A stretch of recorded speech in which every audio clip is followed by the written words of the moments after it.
रामकृष्ण हरी मैत्रिणींनो, मी आज डोसा बनवणार आहे। त्यासाठी मी घेतले 3 वाट्या तांदूळ, 1 वाटी उडदाची डाळ, अर्धी वाटी चण्याची डाळ। मी सकाळीच ह्याला भिजत ठेवले होते। आता मग छान भिजले। आता मी ह्याला मिक्सर करून घेते। त्याच्यामध्ये मी आता मेथ्या भिजवलेल्या होत्या सकाळी, 1 चमचा मेथ्या। आता मी त्या पाणी काढून ह्याच्यातच टाकणार आहे।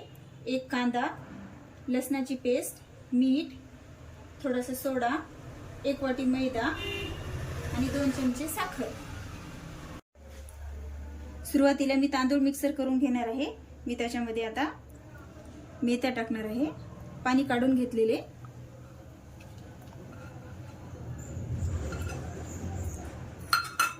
कांदा, 1 चमचा लसणाची पेस्ट,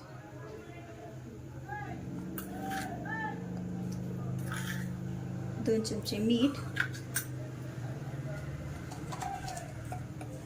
1 चमचा जिरा पावडर,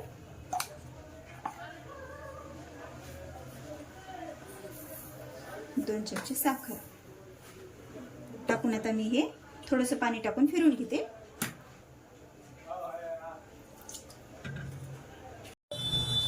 मी तांदूळ आणि डाळ आता छान बारीक मिक्सर करून घेतले।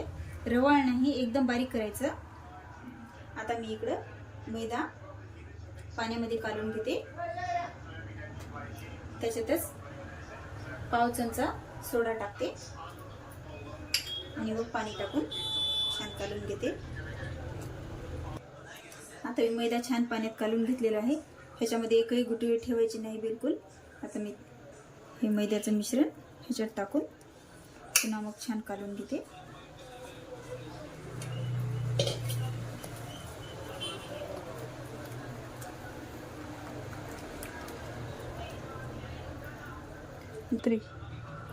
आता मी हे पीठ काढून घेतलेलं आहे।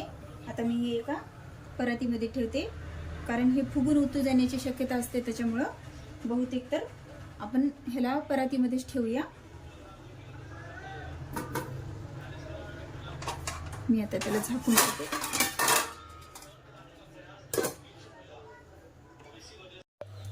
रामकृष्ण हरी मैत्रिणींनो, मी आज डोश्यासाठी जी आलूची भाजी लागते ना ती बनवणार आहे। तर त्याच्यासाठी मी घेतले उकडलेले आलू, कांदे, कढीपत्ता, फोडणीसाठी हरभऱ्याची डाळ, उडदाची डाळ, हिरव्या मिरच्याची पेस्ट, अद्रक लसणाची पेस्ट, मीठ, हळद। आता आपल्या डाळी छान परतून झाल्यात, पाहायला थोडंसं कलर आले। आता मी त्याच्यामध्ये कांदे टाकून देते आणि कढीपत्ता पण लगेच टाकून देते आणि छान पारदर्शक होईपर्यंत ह्याला परतून देते। आपले कांदे आता छान पारदर्शक झालेले आहेत। मी त्याच्यात आता मीठ, थोडीशी हळद, हिरव्या मिरच्याची पेस्ट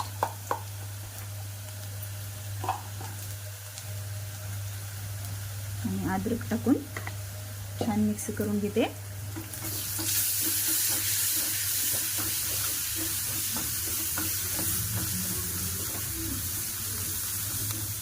आता हे छान मिक्स झालं की मग त्याच्यामध्ये आता मी आलू टाकते। आता मी त्याच्यामध्ये आलू टाकते आणि मग ते एकजीव करून घेते।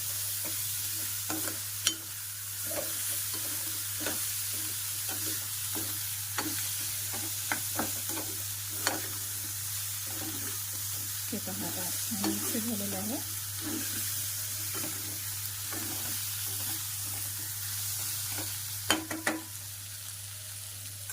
आता मी झाकण ठेवून त्याला 5 मिनिटं दम देते आणि मग गॅस बंद करते। हे पहा आपल्या आता डोश्याचं पीठ रात्री भिजवत ठेवलेलं आता छान फुलले आणि उतू पण चालले। हे पहा पीठ डबल झालेलं आहे। आता मी ह्याला काढून मस्त डोसे टाकणार आहे।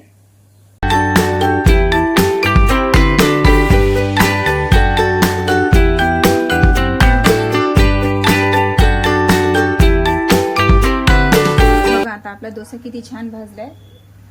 डोसा भाजला की तो आपोआपच वर यायला लागलाय. बघा मी आता ह्याला काढून घेते.